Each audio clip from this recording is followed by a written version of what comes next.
것임과 같았느니라. 아멘. 오늘 주신 민수기 3장 말씀을 통해 하나님은 이스라엘의 모든 장자들을 그분의 소중한 소유물로 받아 주셨습니다. 어제 묵상한 민수기 1장과 2장에서 하나님께서 시내산 아래에서 모세를 통해 본격적으로 이스라엘 백성에게 약속하신 땅을 가나안으로 인도하기 전 광야에서 이스라엘 인구의 조사를 명령하십니다. 하나님이 약속하신 기름진 땅을 그들이 정복하기 위해 하나님의 군대를 준비시켜 주십니다. 또한 하나님께서는 레위 지파를 불러주시며 주님의 성막을 관리하며 또 제사장을 돕는 중요한 사명을 주시게 됩니다. 그렇게 하신 이유는 바로 이스라엘 백성이 하나님의 거룩한 뜻을 받아 함께 동행하시는 하나님을 섬기며 그분의 임재와 은혜를 기억하며 예배드리기 위한 하나님의 계획이셨습니다. 오늘 주신 민수기 3장 본문을 앞서 1절부터 13절에서는 이 레위인의 직무와 또 관계에 대해서 말씀해 주십니다. 제사장으로 선택하신 아론의 아들 나답과 아비후, 또 기름 부음을 받고 거룩하게 구별된 후에 제사장 직분을 수행하게 되지만 4절에서 나온 듯이 나답과 아비후의 불순종으로 인하여 하나님의 심판을 받게 됩니다. 하나님의 거룩하심을 소홀히 여기면 안 된다는 교훈을 당부해 주십니다. 참고로 제사장의 직분은 특별하고 이스라엘 공동체와 하나님의 관계를 연결해 주는 이 영광스러운 중재자의 역할이고 직분이었습니다. 또 동시에 두렵고 위험한 책임감을 가지고 있었습니다. 또한 레위 지파 사람들은 제사장을 도와 회막에서 제사장의 직무와 또 온 회정을 위하여 헌신하며 섬길 때 수행할 때 허락받지 못한 사람들도 혹은 이방인도 그들의 생명을 빼앗을 수 있는 그런 권한이 또 주어졌음을 알 수 있습니다. 어떻게 생각해 보면 다시 한번 하나님을 섬기는 일이 얼마나 책임감이 있고 무거운 일이고 또 두려운 일인지를 생각하게 됩니다. 이처럼 제사장과 레위인은 하나님의 부르심을 통해 그분과 가장 가까이 섬기는 자들로 영광스러운 직분을 가졌지만 동시에 가장 위험하고 두려운 소명을 받은 자들이었습니다. 저희들 또한 이 시대의 주 그리스도의 부르심을 받아 하나님께 나아갈 수 있는 제사장이기에 하나님의 뜻과 말씀대로 살아가는 것이 얼마나 중요한지 또 얼마나 소중한지 또 하나님을 경외함 없이 함부로 살아갈 수 없다는 것을 저희는 이 레위인들과 제사장을 통해서 배울 수 있습니다.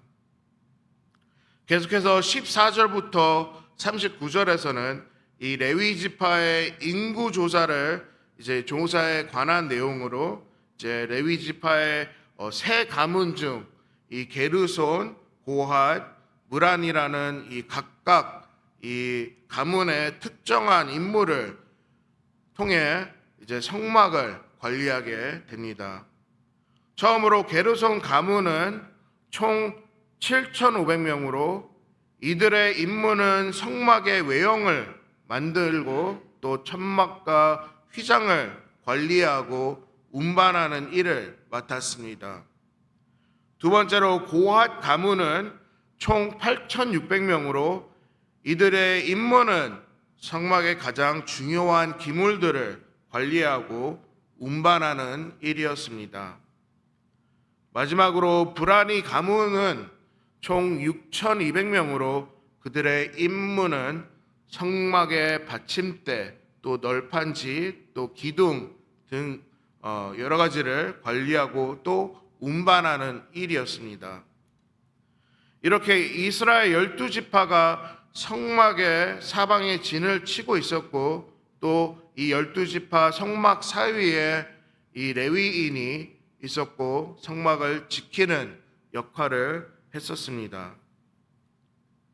레위인의 역할은 하나님의 공동체 안에서 그분의 일과 예배를 도우며 이스라엘 백성 가운데 하나님의 거룩하심을 지키는 사명을 가지고 있었습니다.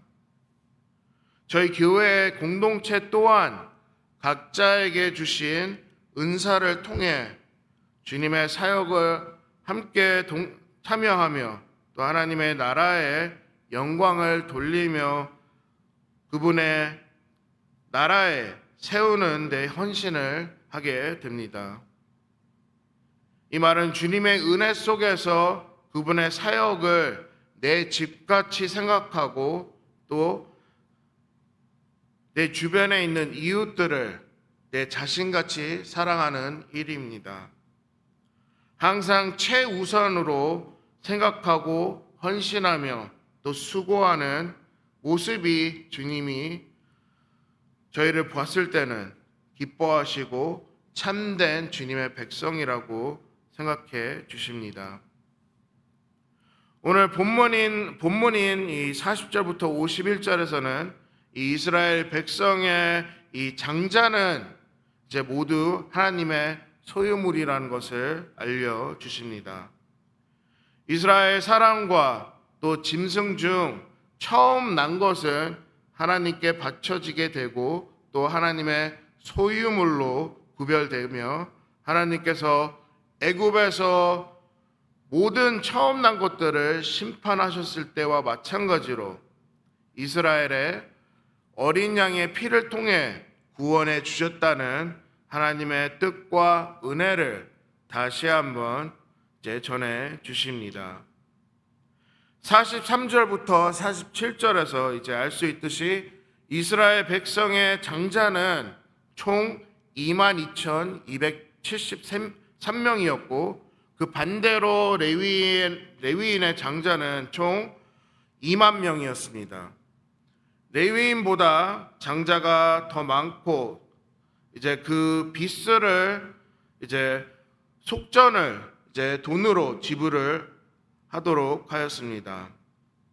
즉 속전은 하나님께서 애굽의 노예였던 이스라엘을 구하셨을 때 이제 모든 장자의 값을 지불해 주셨고 또 하나님의 장자로 입양 받아 주셨다는 뜻을 가지고 있습니다. 그리하여 하나님의 자녀가 된 이스라엘 장자를 대신하여 하나님은 레위 지파를 불러 주시고 또 그들을 성막에서 섬기게 하셨습니다. 이처럼 레위 지파는 하나님께서 구속하신 이스라엘의 장자를 대신하여 하나님의 소유가 된 사람들이었습니다. 그들은 하나님의 소유물로 하나님께서 레위 지파에게 제사장과 회중을 섬기게 하셨고 또 레위 사람들을 자기 자신을 위해 살지 않았고 오직 하나님의 소유로 하나님만 섬기고 예배를 드리는 일에 헌신을 아끼지 않았습니다. 이처럼 저희들도 십자가를 통해 구원받은 저희로서 하나님의 소유가 되었고 또 하나님을 섬기는 자로서 레위인들의 삶을 똑같이 본받고 살아가야 된다고 오늘 말씀을 통해서 저에게 알려주십니다. 하나님께서는 이스라엘 장자를 대신하여 레위인들에게 그 섬김의 직분을 주셨고 저희 또한 하나님께 새로운 생명을 받은 산 제사로 주님의 은혜를 기억하며 그분의 나라를 위해 헌신하는 삶을 살아가도록 이제 격려해 주십니다. 오늘 아침 다시 한번 하나님께서 저희를 구원하신 목적이 무엇인지를 저희는 잘 생각해 봐야 합니다.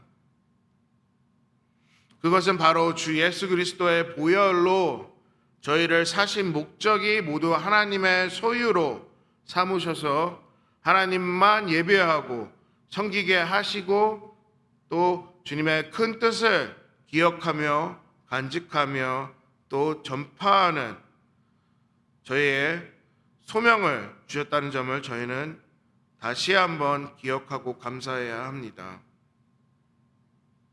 말씀을 정리합니다. 오늘 주신 민수기 3장 말씀을 통해 하나님은 이스라엘의 모든 장자들을 그분의 소중한 소유물로 받아주셨다는 사실을 배웠습니다. 오늘 주신 말씀에서 저희들이 기억해야 되는 부분은 바로 거룩하고 전능하신 하나님 아버지는 저희 모두의 이름을 아시고 저의 신앙심과 또 마음이 어디에 속해 있는지도 아시며 저의 삶을 주도해 주시는 분이라는 사실을 저희는 알아야 합니다. 저희들은 단순한 무리가 아닌 바로 하나님의 선하신 뜻과 계획 안에서 태어난 소중한 자녀, 종, 섬기는 자들이라는 사실을 기억하며 감사드려야 됩니다. 저희 모두가 하나님의 장자들이면 주 예수 그리스도의 십자가에서 저희들을 위해 고통을 건지시며 흘려주신 보혈로 새로운 생명을 주신 그분을 소중하게 생각하며 사랑하며 또 계속해서 찬양을 드려야 합니다. 히브리서 12장 23절부터 24절에서는 이렇게 저희들에게 전해주십니다. 히브리서 12장 23절부터 24절에서 하늘에 기록된 장자들의 모임과 교회와 만민의 심판자이신 하나님과 및 온전하게 된 의인의 영들과 새 언약의 중보자이신 예수와 및 아벨의 피보다 더 나은 것을 말하는 뿌린 피니라 라고 전해주십니다. 하늘에 기록된 장자들의 모임, 바로 저희들을 뜻하고 있습니다. 주 그리스도의 대속의 은혜를 잊고 모든 그리스도인들이 모든 그리스도인들의 이름이 하늘에 기록되어 있다고도 말씀을 전해 주십니다. 이처럼 저희 모두는 하나님의 소유물이며 그분에 속한 자들이기에 주님의 뜻을 감사하며 저희가 소홀히 하지 않고 오히려 주님께 의지하며 모든 것을 내려놓고 주님의 뜻을 따라가는 자들이 되어야 합니다. 오늘 아침 저에게 주신 말씀을 다시 한번 묵상하고 기억하며 하나님의 임재 안에서 날마다 순종하고 동행해 주시고 또 변함없는 주님의 은혜와 사랑 속에 겸손하게 주님과 이웃들을 섬기는 신앙인의 모임, 교회가 되기를 기도와 응원 보내드립니다. 함께 기도 드리시겠습니다. 하나님 아버지,